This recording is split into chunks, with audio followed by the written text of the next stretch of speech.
तो दोस्तों आज हम एक ऐसे बंदे की सर्वाइवल स्टोरी के बारे में बात करेंगे जो 47 डेज तक अपने दोस्तों के साथ एक समंदर में फंसा रहा, वो भी बिना खाना खाए। और उन 3 दोस्तों में से एक दोस्त की तो यहाँ पे भूख की वजह से डेथ हो गई। और उसके बाद फिर उनके ऊपर जो है वो आसमान से फायरिंग भी करता है एक प्लेन। और उसके बाद फिर उनको जापानीज सोल्जर्स अरेस्ट कर लेते हैं, उनको अपने कैंप में ले जाते हैं, वहाँ पे उनको मारते हैं, पीटते हैं। तो लुई और उसके दोस्त जो है वो किस तरीके से यहाँ पे सरवाइव कर गए, जानेंगे ये सर्वाइवल स्टोरी आज की इस वीडियो में।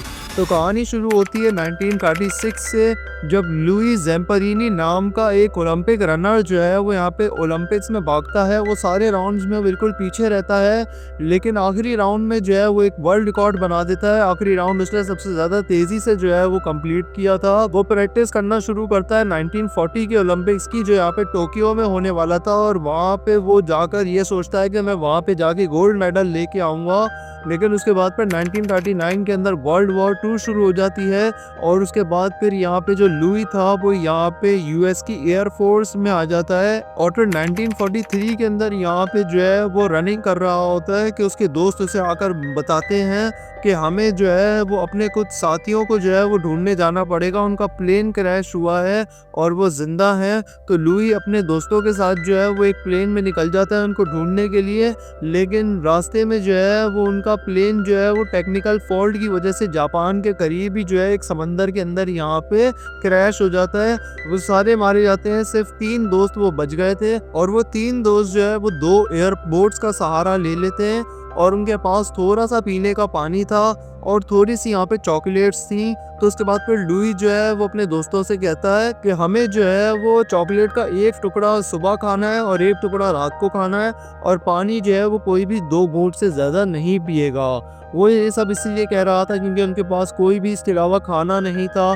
समंदर का पानी था जो यहाँ पे बिल्कुल नमकीन था, तो वो पानी तो वो मुंह में रखते ही साथ थूक देते थे। तो इसीलिए जो है ना वो ये लोग यहाँ पे अब सरवाइव करना शुरू करते हैं। रात को ये लोग सो जाते हैं, सुबह उठते हैं तो इनको एक प्लेन नज़र आता है। ये उसे जो है वो सिग्नल देने की कोशिश करते हैं, पानी में करंट लगाते हैं, एक फायर भी मारते हैं, मगर वो प्लेन जो है वो उनको नहीं सुन पाता है, वो वहाँ से चला जाता है। फिर लुई देखता है कि चॉकलेट के डब्बे जो है वो समंदर में पड़े हुए थे और सारी चॉकलेट जो है वो उसका साथी मैक खा गया था। वो मैक को बहुत बातें सुनाता है कि तुम खुद गर्ज हो, तुमने सारी चॉकलेट खुद खा ली, हमारा भी नहीं सोचा।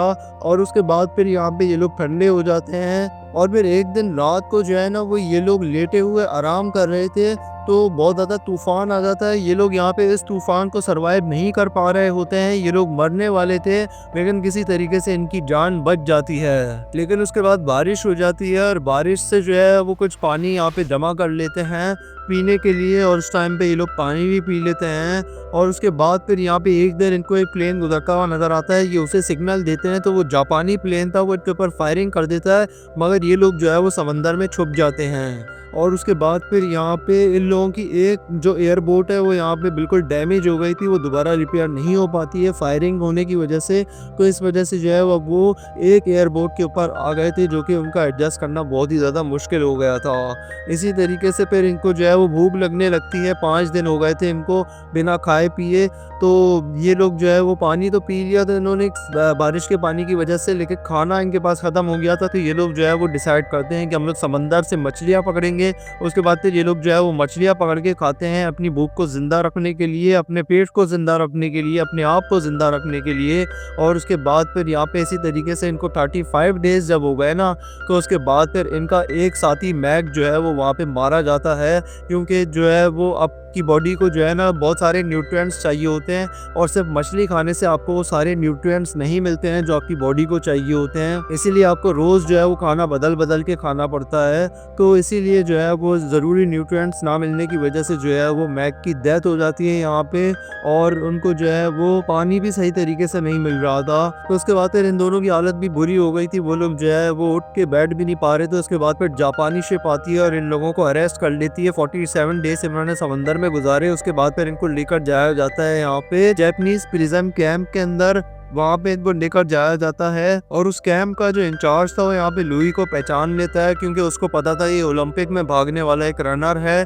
तो उसके बाद फिर जो है ना इसको समझ में आ जाता है कि ये तो यहाँ पे अमेरिका का बहुत खास बंदा है। जो इंचार्ज था वो यहाँ पे सारे कैदियों को कहता है कि आओ एक एक करके सब पंच मारो यहाँ पे लुई को, मगर कोई भी उसे मारने के लिए एग्री नहीं होता है। तो वो लुई के दोस्त को बहुत मारता है और कहता है कि जब तक मारते रहो इस बंदे को, जब तक ये सारे जो है वो लुई को आगे पंच ना मारे। तो फिर लुई इन सबको कहता है कि आओ मुझे मारो, और सब एक एक मन जो है वो लुई को मारते हैं। और ये जो इंचार्ज था ये तो जो है ना बहुत दुश्मनी कर रहा था यहाँ पे लुई के साथ। उसके बाद फिर इनके कैंप के ऊपर जो है वो यहाँ पे बमबारी शुरू हो जाती है, बॉम्बिंग शुरू हो जाती है, इनका कैंप तबाह हो जाता है। इनको दूसरे कैंप में जो है वो ट्रांसफर कर दिया जाता है। वहाँ पे इनको बहुत हार्ड काम दिया जाता है। इनको कोल जो है वो लोड करना था शिप्स के ऊपर, और जो है ना ये लोग जो है वो बहुत मेहनत के साथ काम करते हैं। एक दिन जो है वो एक जापानी जो सोल्जर है वो यहाँ पे लुई को धक्का दे देता है, जिसकी वजह से वो बहुत बुरे तरीके से गिरता है, उसको बहुत चोटें आती हैं। और उसके बाद फिर एक दिन लुई जब थक गया था तो लुई से जो है वो सही तरीके से काम नहीं हो रहा होता है, वो थोड़ा सा रेस्ट करता है।